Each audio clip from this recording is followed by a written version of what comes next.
안녕하세요. 오늘도 사연 살롱을 찾아주셔서 감사합니다. 저는 아이를 셋이나 뒀으면서도 얼마 전 가정의 파터널 위기를 간신히 넘긴 한 워킹맘이에요. 저는 정말 여태껏 악착같이 열심히 살아온 것밖에는 없는데 사람 마음이라는 게 다 저 같지는 않더군요. 그간 있었던 저의 기막힌 우여곡절 스토리를 들려드릴게요. 저는 공부를 특별히 잘한 것도 아니고 얼굴이 특출나게 예쁜 것도 아닌 정말 지극히 평범하게 그지없는 대한민국의 한 여자로 자라왔어요. 그냥 웬만한 성적으로 누구나 갈 수 있는 전문대에서 회계 쪽을 공부했고 졸업 후엔 회계사 사무소에서 5년 넘게 일을 했어요. 가슴 절절하게 애틋한 연애도 누구나 한 번쯤 해본다는 일탈도 딱히 해보지 않고 그냥 제 할 일만 하면서 재미없게 살았어요. 하지만 저의 유일한 장점이라고 할 만한 것이 있기는 했죠.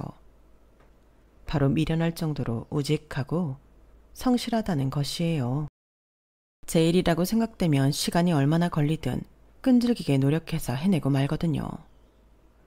회계사 사무소에서 일할 때 이런 저의 모습에 주변 동료들로부터 칭찬을 많이 듣기도 했어요. 그만큼 인정도 받았고요.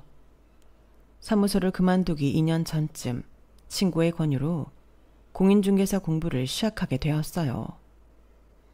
딱히 목적이 있다기보다는 부동산 쪽이 워낙 시끄러우니까 돌아가는 걸 알면 왠지 재미있을 것 같았거든요. 낮에는 회사를 다니고 밤에는 혼자 공부한 결과 공인중개사 자격증을 무난히 딸 수 있었어요. 그 후 사무소를 나와 부동산 사무실에서 제2의 삶을 시작했어요. 일은 생각보다 저랑 잘 맞더군요. 저는 보조 중개인으로 현장 업무를 배웠어요. 그런데 사장님은 제가 믿음직스럽다며 생각보다 빨리 제게 큰 업무 대부분을 맡기고 사무실을 비우기 일쑤였어요. 혼자 너무 바빴지만 열심히 사는 느낌에 스스로를 대견하게 여기기도 했어요. 그렇게 저는 또 하나의 경험치가 차곡차곡 축적되고 있었어요. 어느 날 저희 부동산에 제 또래로 보이는 남자가 한 명 들어왔어요. 그는 여태까지 부모님과 같이 살았는데 출퇴근도 힘들고 여러 가지 이유로 독립을 하게 되어 방을 구한다며 쭈뼛거리는 태도로 말하더군요. 혼자 사시는 거면 방 여러 개는 필요 없으실 테고 대중교통 이용한다고 하셨죠? 정류장이나 지하철역 가까우면서 혹시 집에서 해먹는 횟수보다 밖에서 음식을 더 자주 드시는 편인가요? 그럼 주변에 식당이 많은 곳이 좋겠네요. 엘리베이터가 꼭 필요하신가요? 저는 손님의 필요사항을 꼼꼼히 체크해가며 방을 찾기 시작했어요. 남자 혼자 처음 독립하는 것이다 보니 오기 전에 염두에 두거나 정리해온 부분이 많지 않았어요. 제가 묻는 말에 거의 넋이 나간 채로 네만 연신할 뿐이었죠. 대부분 조건에 부합하면서도 가격도 합리적인 곳 몇 개를 추려서 방을 직접 보여주러 같이 다녔어요. 크게 까다롭지 않은 손님이었어요. 세 군데 본 것 중에 가장 마음에 드시는 방이 있으세요? 그쪽이 골라주세요. 네? 제가요? 네. 공인중개사님이 골라주시는 걸로 결정할게요. 그때 연애의 연자도 모르는 저였지만 그 사람의 눈에 하트 비스무리한 것이 보였어요. 몇 년 뒤 그 사람이 바로 제 남편이 되었어요. 저는 남편에게 그때 왜 저한테 집을 골라달라 했냐고 물은 적이 있었어요. 내가 부동산 들어가는 순간부터 너한테 그냥 전부 맡기고 싶었어. 나한테 이것저것 조건 물어보는 순간 더 그 생각이 확고해졌고 네가 골라주는 집이면 아무 문제 없을 것 같았거든. 결과적으로 네가 골라준 그 집 사는 동안 너무 만족했었고 우리가 중개인이랑 손님으로 만나서 이렇게 한 입을 덮고 살 줄이야. 그러게 말이야. 참 인연이라는 게 신기해. 우리가 이렇게 부부가 될 줄 누가 알았겠어. 저는 결혼 후에도 계속 부동산 사무실에 출근을 했고 중개업 경력도 4년 차에 접어들고 있었어요. 여보, 나 임신했어. 정말? 나도 이제 아빠가 되는 거야? 우와. 아기라니 너무 기분 묘하고 이상하다. 내 몸에 다른 생명이 있다니. 하지만 놀라기는 일렀어요. 병원에 가보니 아이가 하나도 아니고 쌍둥이더군요. 반갑고 가슴 벅찼지만 한편으로는 한꺼번에 아이 둘을 동시에 어떻게 케어할 수 있을까? 걱정도 함께 밀려왔어요. 시댁과 친정 부모님 모두 계시지만 두 집 다 아이 보는 것을 도와줄 수 있을 정도로 가까운 거리는 아니었거든요. 그래도 어떻게든 되겠지 하는 마음으로 출산 날만을 손꼽아 기다렸어요. 쌍둥이라고 하니 돈 한 푼이 아쉬울 것 같아 9개월까지 출근을 했어요. 나중에는 사장님이 뒤뚱뒤뚱 거리면서 방 소개하고 다니는 게 보기 버겁다며 그만 쉬고 출산 준비를 하라고 만류할 정도였어요. 아이가 처음인 저는 금방 일을 다시 시작할 수 있을 줄 알았어요. 하지만 모두 다 제 욕심이더군요. 아이들의 뒤치다거리는 해도 해도 끝이 없고 거기에 청소, 빨래, 요리만 조금 하려 해도 하루가 후딱 지나가 버렸어요. 그래도 악바리처럼 모든 것을 해냈고 아기들이 어린이집 갈 수 있을 정도로만 커주면 복귀하겠다 다짐했죠. 드디어 두 쌍둥이들을 어린이집에 보내기 시작했고 숨통이 트일 때쯤 생각지도 못하게 제가 또 임신을 하고 말았어요. 그때 저는 다시 일을 할 수 있다는 생각을 완전히 단념하고 말았죠. 하지만 식구가 한 명 더 늘어난 마당에 마냥 손을 놓고만 있을 수는 없었어요. 당시 남편은 월급 400만 원 정도 벌고 있는 직장인이었지만 아이가 셋인데다가 저축까지 하기에는 외벌이라 많이 버거웠어요. 하지만 또 노후나 미래를 준비 안 하기에는 너무 두려웠죠. 그래서 그 당시 제가 할 수 있는 방법은 딱 2가지였어요. 허리띠를 졸라매 절약하는 것과 틈틈이 경제 공부를 하면서 흐름을 놓치지 않는 것이었죠. 제가 더 부지런해지는 수밖에 없었어요. 금방 크는 새 아이들 물건은 웬만하면 주변에서 작아지거나 연령대가 지난 것들을 물려받거나 중고 거래로 대부분 해결했어요. 배달앱도 지워버리고 가까이 있는 마트보다는 10분 정도 더 걸어가야 하는 재래시장을 이용했죠. 저 역시 치장하고 꾸미는 것은 일절하지 않았고 양말에 해진 속옷까지 꿰매서 다시 입었어요. 많이는 아니었지만 소액이라도 꾸준히 적금을 부어 어떻게든 이자를 벌었어요. 그 밖에 은행마다 금리 좋은 상품이 있는지 눈에 불을 켜고 찾기도 했고요. 처음에는 애 셋에다 알뜰하기까지 해서 고맙다며 제 노력을 알아주던 남편이 언제부터인가 구질구질하다며 싫은 티를 내더군요. 남편이 미웠지만 정말 싸울 시간조차 없는 게 제 일과였어요. 세 아이 모두 등원을 하고 나면 집안일을 후딱 하고 집 근처 도서관으로 향했어요. 예전에 공부했던 회계도 다시 보고 신문 경제 도서를 이해될 때까지 읽었어요. 마치 책에 갈증이 있는 사람처럼 닥치는 대로 전부 다 읽었어요. 아이의 하원 시간을 잊을 정도로 집중했어요. 그러다 도서관에서 나보다 11살 많은 한 언니와 인사를 나누며 이것저것 말하는 사이가 되었죠. 매일 나처럼 도서관 출석하던데 무슨 공부해요? 부동산 공인중개사 자격증 따려고. 아, 그래요? 많이 어렵죠. 저도 예전에 공부한 적 있어서 알아요. 그래? 너도 공부했었구나. 그래서 자격증 땄어? 네, 중개일도 몇 년 하긴 했어요. 그런데 애 셋 때니까 다시 하고 싶어도 마음처럼 쉽지 않네요. 그래도 이런 경제나 부동산 쪽 흐름 안 놓치려고 매일 여기 와서 이것저것 보는 거예요. 그냥 지금 당장 뭘 할 수 있는 건 아니지만 이거라도 안 하면 안 될 것 같아서요. 원래 회계 쪽도 했어서 다시 보니까 꽤 재밌네요. 셋. 쉽지 않지. 나는 결혼도 일찍 하고 애들도 빨리 낳았어. 나도 주부지만 일하고 싶은 열망은 항상 있었는데 이상하게 자꾸 좌절되더라고. 뭐, 내 스스로가 게을렀던 이유도 있겠지만 이제야 애들 일일이 챙기지 않아도 되는 나이가 되니까 나와서 이렇게 공부하는 거야. 늦게 시작해서 마음만 조급한 거 있지? 아니에요, 언니. 충분히 잘 해내실 수 있어요. 나는 애들 둘일 때도 이렇게 나와서 공부하는 건 꿈도 못 꿨는데 연수 씨는 애도 셋인데 진짜 대단하다. 매일 이렇게 공부도 하고. 제가 여태껏 막 1등하고 엄청 뭔가에 특출나게 잘하고 이러지는 못했거든요. 그런데 매들 애기들 뒤치다꺼리하고 살림하고 남편만 보면서 살다가 나중에 바보 될까봐 걱정되더라고요. 그래서 앞서가지는 못해도 뒤처지지는 말자 하는 생각으로 그냥 하는 거예요. 제가 그나마 엉덩이 한 군데 붙이고 오래 앉아있는 건 좀 잘했거든요.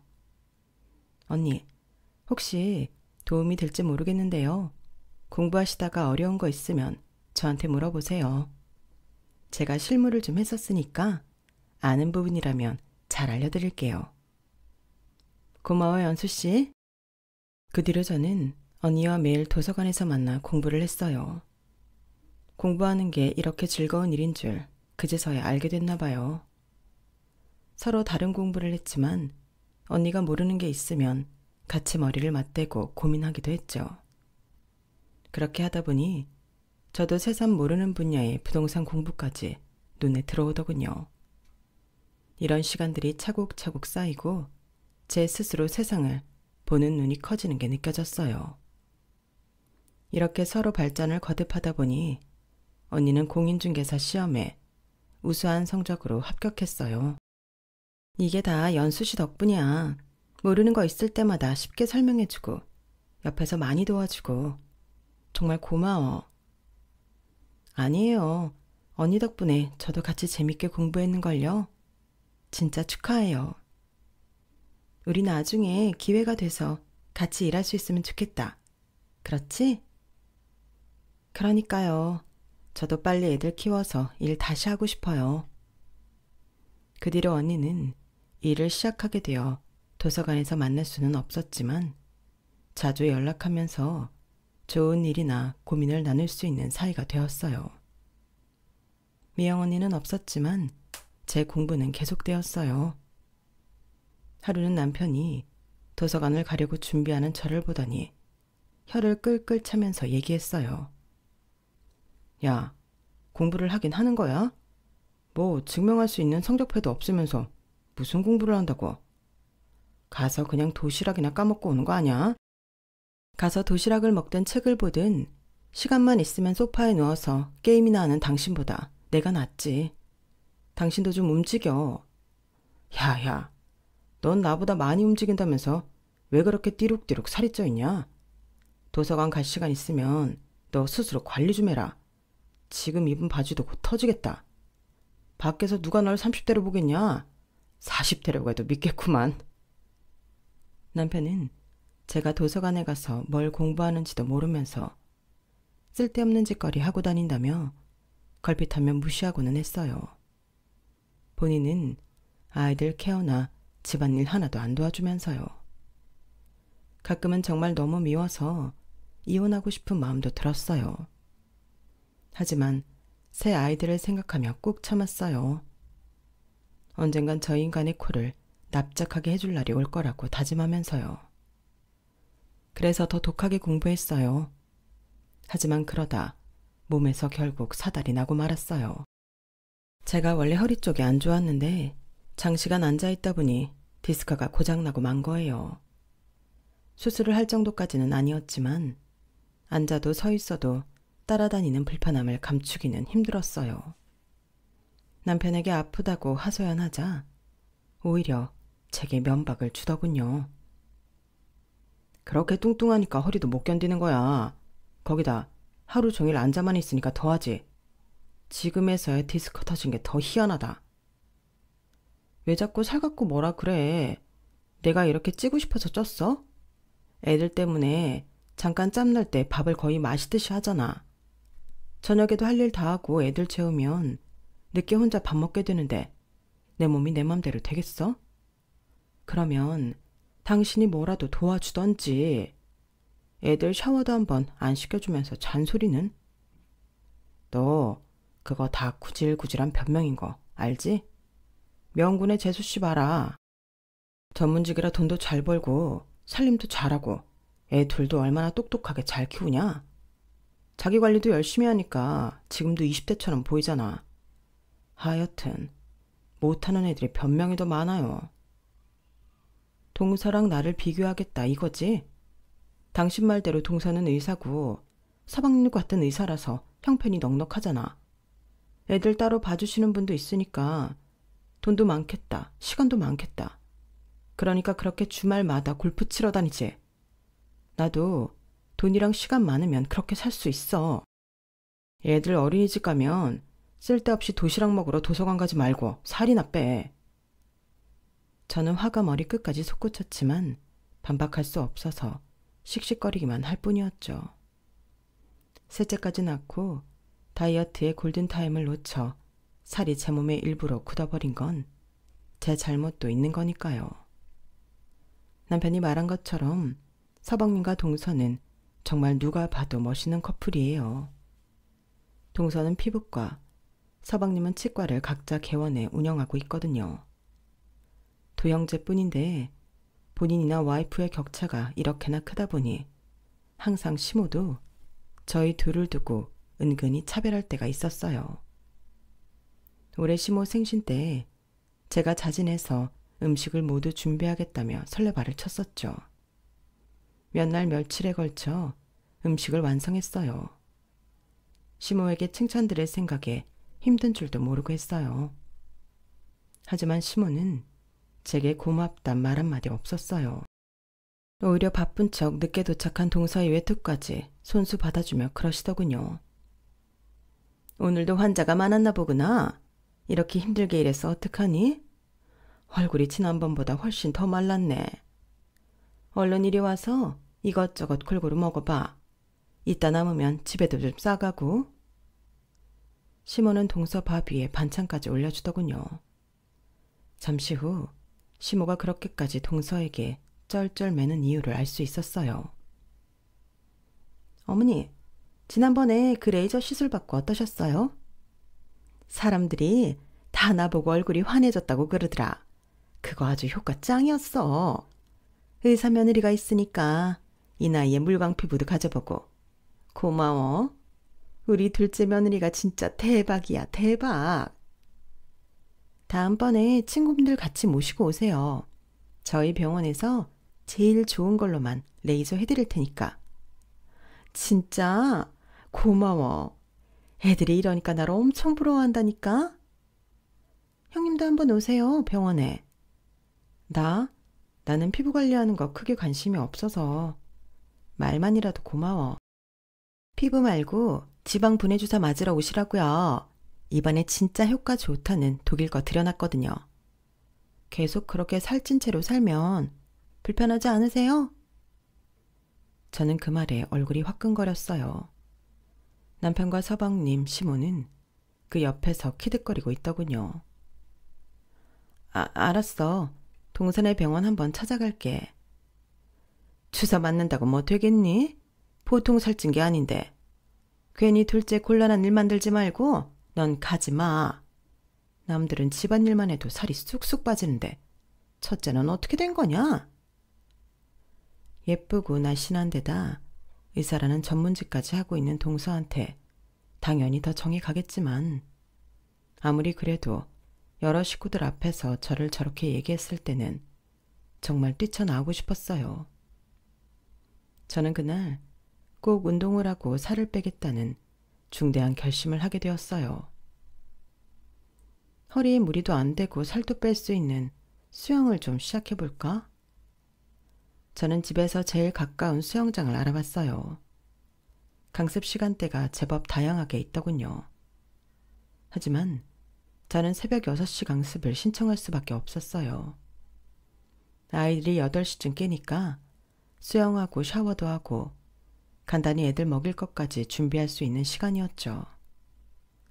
하지만 말이 쉽지 실천이 그렇게 쉬운가요?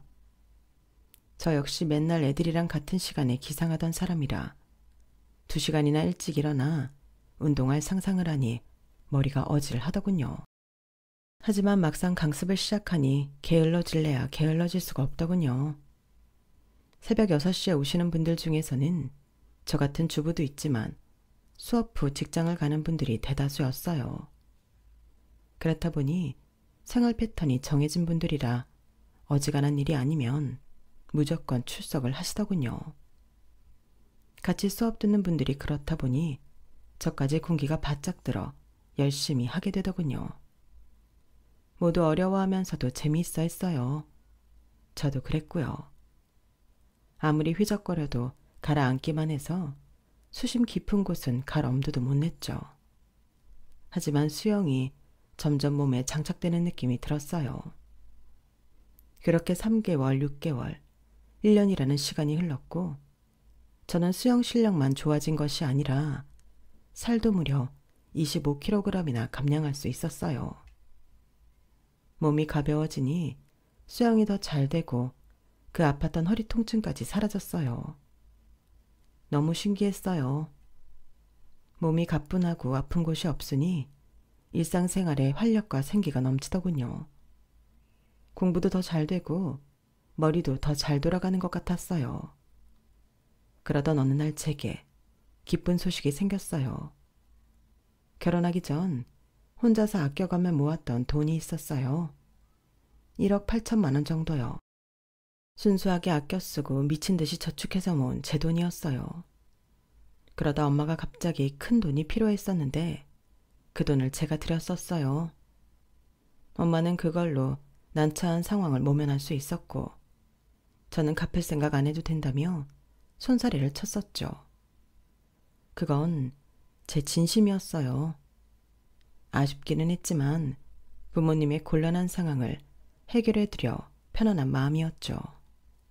그런데 엄마가 그 돈을 제게 주신다는 거예요. 엄마, 식사는 하셨어? 아빠랑 했지. 연수 너는 먹었어? 나도 먹었어. 연수야, 엄마가 할 말이 있어. 무슨 일이야? 네가 시집가기 전에 우리한테 줬던 1억 8천만 원 돌려줄게. 너무 늦어서 미안해 우리 딸. 어? 갑자기 어디서 그 큰 돈이 생겨서. 그리고 그거 안 돌려줘도 된다니까. 엄마랑 아빠가 그거 받고 마음이 좋았겠니? 계속 무거운 돌을 얹고 사는 기분이었는데. 그래서 나 시집갈 때 엄마랑 아빠가 좀 도와줬잖아. 그건 차원이 다르지. 네가 그 돈을 갖고 시집갔으면 더 편하게 살았을 텐데. 우리가 너무 늦게 돌려줘서 미안해, 연수야. 아이, 뭔 소리야 진짜. 괜찮대도. 엄마, 혹시 이상한 일 벌인 거 아니지? 그런 거 아니야. 한 2, 3년 전부터 아빠가 자꾸 고향에 가서 친척들이랑 살고 싶다는 말을 달고 살더라고. 처음에는 그냥 흘려들었는데 한 번은 약주하시고 진지하게 말하시더라고. 눈에 눈물까지 맺혀가면서. 아빠가 울었다고? 사실 그 아빠 제일 친한 친구 동섭 아저씨 돌아가신 지 3년 좀 넘었잖아. 그게 제일 큰 계기가 된 것 같아. 필요한 거 다 있고 접근성 좋고 교통 좋은 서울이 제일이라고 살았는데 친구가 그렇게 허무하게 가는 거 보고 다 부질없다고 느껴졌나 봐. 그래서 자기 자신한테 정말 원하는 게 뭔지 물어봤대. 그랬더니 남은 여생 고향에 내려가서 친척 형제들이랑 같이 사는 것이더래. 나한테 여기 정리하고 같이 내려가서 살면 안 되겠냐고 하길래. 그럼 어쩌냐? 아빠 혼자 보낼 수도 없고. 혼인에 전화했더니 너무 반갑게 빨리 오라고 그러더라. 그럼 엄마랑 아빠랑 가서 뭐해? 심심할 텐데. 아니야, 심심하기는. 큰아빠네 농사 짓는 거 일손 모자라 맨날 죽는 소리야. 거기 가서 우리도 도와줘야지. 집은?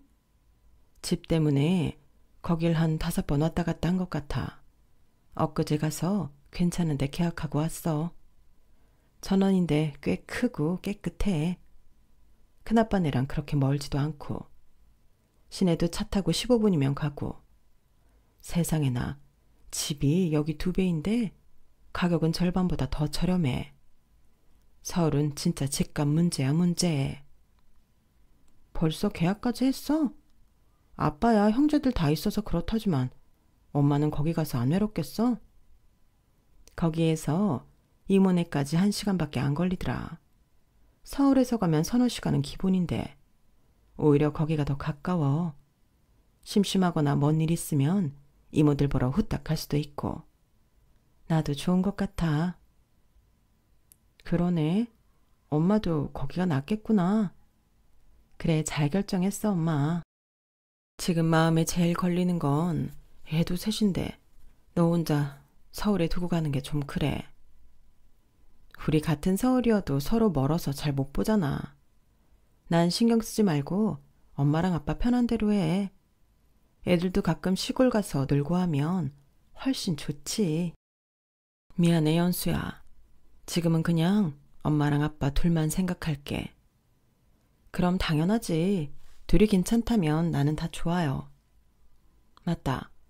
참, 제일 중요한 돈 얘기 빼먹을 뻔했네. 그래서 이 서울집 하니까 거기 집 사고도 꽤 많이 남더라고. 그래서 너 주고 가려고. 아, 그래서 돈이 생겼던 거구나. 뭐 남는 돈이라고 하시니 저는 큰 죄책감 없이 돌려받겠나이다. 그동안 이자도 못 주고 했으니까 4천만 원 더 얹어서 2억 2천 통장에 넣을게. 고마워 우리 딸. 예? 이자를 무슨 4천이나. 나 괜찮아. 그렇게 안 줘도 돼. 드린 만큼만 줘 진짜로. 이래야 우리 마음이 편해. 너 이렇게 주고도 우리 넉넉히 가져가는 거야. 리모델링 끝나고 자리 좀 잡히면 애들 데리고 와서 몇 밤이고 자고 가. 알았어 엄마. 고마워. 얘는 내가 더 고맙지. 결혼 전 부모님께 드렸던 1억 8천이 이런 상황으로 2억 2천으로 되돌아온 거예요. 그때는 그 돈은 없는 거라고 생각했는데 이렇게 내 손에 다시 돌아오니 로또 맞은 느낌이더군요. 저 며칠 동안 돈을 어떻게 하면 좋을까 신중하게 고민했어요. 이 돈을 전부 저금만 해두기에는 뭔가 좀 아쉬운 생각이 들더군요. 맞다. 나 공부했잖아. 재테크 공부한 거 이때 써먹어야지. 저는 당장 컴퓨터부터 켰어요. 저는 오피스텔부터 시작하기로 마음먹었어요. 회사 밀집 지역에 괜찮은 오피스텔을 하나 구매하기로 한 거죠. 제 수준에서 알기 힘든 정보들은 부동산에서 일하는 미영 언니에게 도움을 청하기도 했어요. 언니도 기꺼이 도와주었고요. 약간의 대출을 보태 오피스텔을 하나 사게 되었어요. 누구한테 물어보지 않아도 그 지역은 매물이 나오는 순간 불티나게 팔린다는 것을 알고 있었죠. 아니나 다를까 올리자마자 이틀도 안 돼서 20통 가까운 연락을 받았어요. 저는 속으로 쾌재를 불렀어요. 오피스텔을 정말 좋은 가격으로 판 날 저는 미영 언니를 불러 좋은 곳에 가서 저녁 식사를 했어요. 어머머, 나 이렇게 칼질하는데 처음 와봐. 이 육즙 봐. 혀에서 살살 녹아. 연수야, 진짜 맛있다. 고마워. 내가 더 고맙지 언니. 언니가 이것저것 많이 도와줘서 이번 오피스텔로 돈 벌었잖아. 대출까지 다 갚고도 남았어. 언니한테 대접하고 싶었어. 걔는 이런 데는 남편이랑 와야지. 여자들이 이게 무슨 그림이냐? 남편은 아무것도 몰라. 얘기 안 했어. 오피스텔 판 얘기? 아예 처음부터. 결혼하기 전에 부모님한테 큰돈 줬던 것부터 괜히 알면 꼬투리 잡을 것 같았거든. 엄마가 돈 돌려주고도 말 안 했어. 평소에 날 무식하고 먹고 노는 여자로 무시하는데 이걸로 내가 똑똑히 보여주려고 내가 매일 코피나게 공부했던 재테크, 이게 시작이지 뭐. 와, 너도 진짜 대단하다. 그걸 남편한테 얘기 안 하다니. 남편이 날 그렇게까지 무시하지 않았다면 나도 진작에 다 말했겠지. 그런데 그 사람 해도 너무해. 남편이 자주 나랑 동서 비교한다고 말한 적 있지? 너희 동서 무슨 피부과인가 의사라며. 맞아. 얼굴도 예쁘고 몸매도 좋고 전문직까지. 뭐 하나 빠지는 게 없어. 나도 알아. 내 자신을 나도 충분히 안다고. 그런데 남편은 계속 동서랑 나를 비교하면서 나보고 반성하라고 한다니까. 이제는 시어머니까지 나서서 그래. 속이 뒤집혀. 에휴, 애 셋 낳고 남편 저녁에 따뜻한 밥 올리는 게 얼마나 힘든 건데 그 고마움을 모르고 그런다니. 내가 수영 시작하고 살을 좀 많이 뺐잖아. 그런데도 남편은 내가 살은 빠져도 굴곡은 어쩔 수 없는 것 같다고 또 한심하게 쳐다보는 거 있지. 그러더니 이번에는 지 친구 와이프랑 날 갖고 비교하더라. 진짜? 디네 남편 너무하다. 그 친구 와이프는 어떤데? 거기는 심지어 딩크야. 애 없이 강아지랑 고양이만 몇 마리 키우는데 시간 많으니까 매일 필라테스 가서 인증샷 찍고 쇼핑하러 다니고 개 데리고 산책하러 다니고. 그런 사람을 왜 너랑 비교해? 내 말이 남아 도는 게 돈이랑 시간밖에 없는 사람인데 자기 관리 잘하고 요리도 잘해서 친구가 맨날 행복해한대. 나도 한가로이 요리학원이나 다녔으면 거의 백종원급이야. 애 키우고 살림 잘해놓으니까 아주 이상한 소리라고 있어. 그래서 더 내가 악착같이 공부하려고 했던 거야. 언제가 될지는 모르겠지만 그 인간 곧 납작하게 해주려고. 생각보다 그 시간이 더 빨리 찾아올 것 같긴 하다. 저는 그동안 남편에게 받은 서름이 폭발해 결국 언니 앞에서 눈물을 보이고 말았어요. 저를 무시하는 건 그렇다 쳐도 저렇게 나를 여자로도 보지 않는다면 남편이 외도를 할 것 같다는 불안감이 항상 있었거든요. 어디에 하소연도 못하고 가슴만 졸여왔는데 오늘 술이 한 잔, 두 잔 들어가니 언니 앞에서 그동안의 긴장이 풀어지고 말았던 거예요. 저는 그때부터 손이 커지기 시작했어요. 오피스텔로 재미를 본 돈을 다시 활용해서 계속 돈을 불렸어요. 조금 더 큰 집, 그 다음은 작은 평수 아파트, 그리고 큰 아파트까지 천천히 신중하게 매매와 매수를 번갈아 했죠. 그 외에 또 다른 재테크가 있었어요. 도서관에서 공부할 때 주식 관련 자료도 많이 봤었거든요. 주식 역시 소액으로 시작해 사고팔고를 거듭했어요.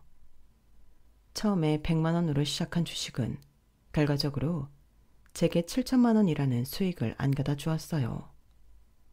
시간을 투자해 공부한 만큼 확신이 서니 자신감이 높아졌죠. 남편은 평소와 다르게 자신감 넘치는 모습으로 다니는 저를 보며 의아해했어요. 너 요즘 무슨 좋은 일이냐? 아주 옷도 사고 화장도 하고 실실 웃으면서 다니네. 뭐 남자라도 생겼나 봐? 아니, 남자보다 더 좋은 거 생겨서. 뭐? 누구야? 나 바빠. 다른 남자 만나고 다닐 시간 같은 거 없어. 참, 나 오늘 저녁에 약속 있다고 말했지? 좀 늦을 테니까 애들 밥 먹이고 씻기고 잘 재워줘. 뭐? 얘가 보자 하니까 진짜 주부가 뭐 바쁘다고 늦게 와. 내가 무슨 이 몸종이야? 하라는 대로 하게? 여기 50만 원. 이걸로 저녁 시켜 먹던지 사다 먹던지 해. 50만 원? 이런 큰 돈이 어디서 났대? 알았어. 무슨 일인지 모르지만 볼일 다 보고 천천히 와. 내가 애들 알아서 다 재우고 할 테니까. 남편은 제가 주는 돈을 받으며 찍소리 못하더군요. 하지만 그 돈이 어디서 난 건지는 묻지 않았어요. 물어도 말해주지는 않겠지만요. 그날은 정말 중요한 날이었어요. 제가 바로 건물주가 되는 날이었거든요. 오피스텔로 투자를 시작한 저는 6년이라는 시간 동안 2억 2천이라는 돈에 20배에 달하는 돈을 벌었어요. 집으로 돈을 계속 불리다 이제는 좀 안정적인 투자를 하고 싶어 건물을 아예 사기로 결정했거든요. 물론 여기까지도 미영 언니의 도움이 컸어요. 제가 평소에 봐둔 동네에 4층짜리 건물이 있는데 엄청 크지는 않아도 사람이 많이 다니는 곳이라 업종만 잘 선택하면 나쁘지 않겠더라고요. 그 건물을 매입하기로 마음먹고 주변 조사와 연구를 끊임없이 했어요. 이번에도 성공의 냄새가 나더군요. 그날 저녁 건물 계약을 마치고 기분이 너무 좋아서 언니와 술을 진탕 마시기로 했어요. 연수야, 고생했다. 네가 드디어 여기까지 왔구나. 건물주가 됐어. 정말 고마워 언니. 이게 다 언니 덕분이야. 언니 없었으면 나 이렇게 못했어. 진짜야. 그렇게 얘기해주니 고맙네. 에휴, 우리 연수 그동안 마음고생 많았지? 이렇게 보상받으려고 그렇게 힘들었나 봐. 이제 다 훌훌 털고 우리 애들이랑 행복하게 살 거야 언니. 맞아. 너 그럴 자격 충분해. 언니, 내가 뭐 제안 하나 해도 돼? 뭔데? 이제 우리 애들도 초등학생 되었고 내가 집에 24시간 붙어있지 않아도 될 것 같아서 일 다시 시작하려고. 그래? 잘 됐네. 내가 오늘 계약한 이 건물에 부동산 사무실 하나 차려서 할까 해. 오, 그거 좋네. 옆에서 보니까 넌 진짜 이쪽에 소질이 있는 것 같더라. 소질은 아니고 나 정말 공부 열심히 했거든. 언니, 와서 나랑 같이 일 안 할래? 나? 직원 더 둘 것도 없이 우리 같이 부동산 하자. 심지어 내 건물이니까 월세도 낼 필요 없잖아. 내가 책임지고 언니 한 달에 1,000만 원 이상 가져가게 해줄게. 진짜? 나야 너랑 같이 하면 좋지. 그렇게 언니와 저는 함께 일하기로 했어요. 부동산 사무실을 내기 전에 먼저 해야 할 일이 있었어요. 저는 어느 날 저녁 남편에게 서류를 내밀었어요. 이게 뭐야? 열어봐. 이혼 서류? 야, 이게 다 뭐야? 보시다시피 이혼 서류잖아. 우리 이제 그만 헤어지자. 뭐? 자다가 봉창 두드리는 소리하고 앉아있네. 이혼은 내가 너한테 하고 싶은 말이야. 네가 뭐가 잘났다고 나한테 이혼을 얘기해? 잘난 거 없으니까 이제 꺼져주겠다고. 그러니까 헤어져. 그래. 알았다. 헤어지자. 애들은 전부 내가 데려가. 무슨 개소리야. 네가 무슨 능력이 있어서 애들 데려가? 애들 굶어 죽이려고? 한 달에 400, 500만 원밖에 안 버는 당신이 애들 셋을 감당할 수 있겠어? 뭐? 그 회사도 참 너무해. 근속 연수가 얼마인데 아직 월급이 그 모양인지. 딴말하네. 너야말로 가진 거 없는 애가 무슨 애들을 책임진다고? 저는 건물 계약한 서류를 남편 앞에 내밀었어요. 이게 뭐야? 왜 네 이름이 여기 써 있어? 내 거니까. 네 거라고? 여기 써 있는 이 건물이? 응, 한글 몰라? 내 이름 써 있잖아. 얼마 전에 계약한 따끈따끈한 신상 건물이야. 벌써 입점하고 싶다고 전화를 100통은 받은 것 같아. 아, 피곤해. 어떻게 된 거야? 너 서류 조작은 엄청난 범죄인 거 알지? 참나, 당신 걱정이나 해. 서류 조작 같은 거 하라고 해도 난 할 줄도 몰라. 저는 그동안 있었던 모든 일을 설명해줬어요. 남편은 너무 놀라 입도 다물지 못하더군요. 게다가 자꾸 믿지 않길래 휴대폰으로 증거 사진을 일일이 보여주느라 시간이 오래 걸렸어요. 이렇게 여기까지 오게 된 거야. 당신 덕분에 이 갈면서 더 빨리 올라올 수 있었어. 연수야, 그게 내 말 좀 들어봐. 들을 게 아직 있나? 그동안 같이 살면서 수도 없이 들어온 날 무시하는 말들, 다른 여자랑 비교하면서 비아냥거렸던 일들. 내가 그렇게 힘들어해도 집안일 하나 도와준 적 없었고 나는 아직도 다 생생하게 기억나. 연수야, 내가 다 잘못했어. 어? 용서해줘. 내가 미쳤었나 봐. 그리고 그런 거 다 진심 아니야. 나한테는 너밖에 없었다고. 입술에 침은 발랐니? 아무튼 빨리 여기 서류에 도장 찍어서 돌려줘. 이 집은 나중에 당신이 알아서 처리하고.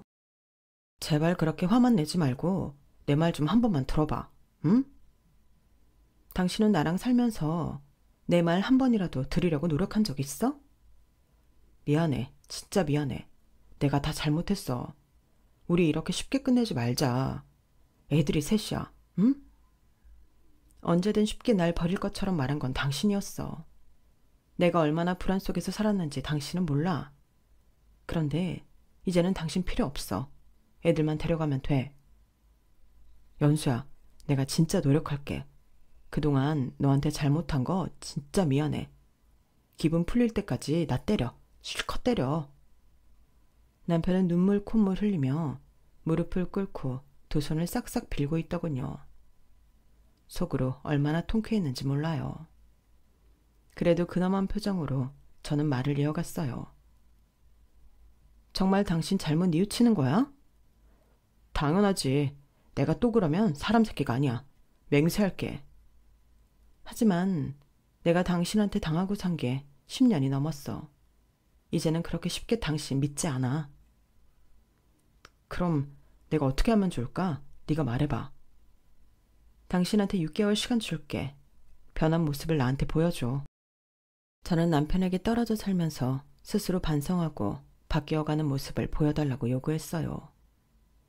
이혼 직전 약간의 유예라고나 할까요? 사실 저도 속으로는 이혼까지는 원하지 않았어요. 애가 하나도 아니고 셋이나 되는데 이 가정을 깨버리면 애들이 너무 안 됐잖아요. 그냥 약간 겁만 주려고 했던 건데 남편이 너무 저자세로 나오니 재미있어서 계속하게 되더군요. 저는 새어나오는 웃음을 참으려고 허벅지까지 꾹꾹 찔렀어요. 남편은 방에 들어가 종이와 펜까지 가져와 각서를 쓰기 시작했어요. 제가 시키지도 않았는데 말이죠. 나 박민구는 아내 정연수와 다음과 같이 약속한다. 그동안 정연수를 모욕적인 언사와 행동으로 상처 준 것에 깊이 반성하며 다시는 그런 일이 없도록 한다. 시키지 않아도 스스로 가사 일에 적극적으로 참여할 것이며 월 2회는 박민구가 아이들을 완전히 케어한다.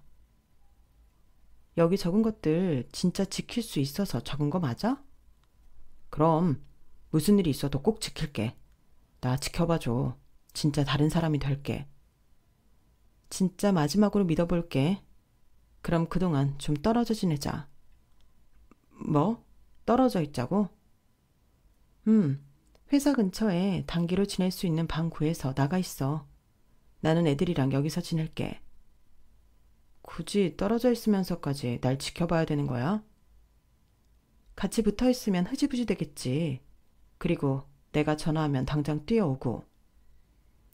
그래도 애들이 셋인데 당신 혼자 힘들지 않겠어? 내가 옆에 있어야.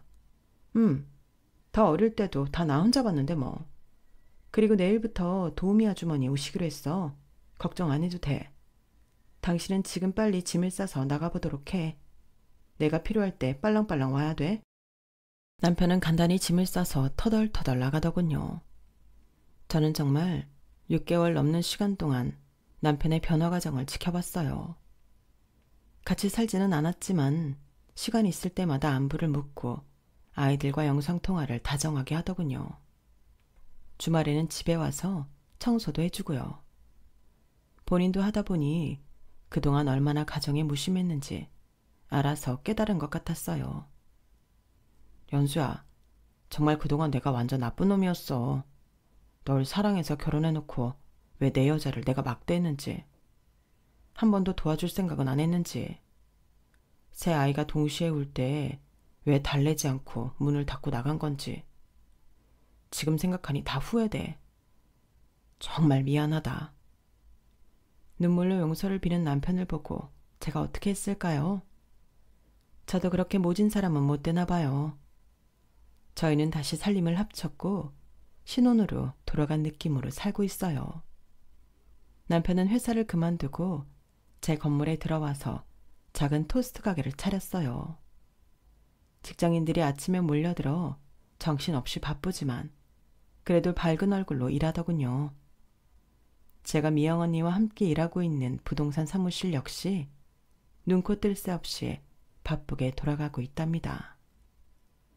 제 아이들도 모두 건강하고 밝게 자라주고 있고요. 요즘은 모든 것이 다 좋네요. 매일이 이렇게만 사라졌으면 좋겠습니다. 앞으로도 더 열심히 살아보려고 합니다. 제 이야기 함께 해주셔서 고맙습니다. 건강하시고 다들 부자 되세요. 여러분, 사연 댓글에 응원과 현명한 조언 부탁드려요. 좋아요와 구독은 저에게 큰 힘이 됩니다. 오늘도 좋은 일 가득하세요.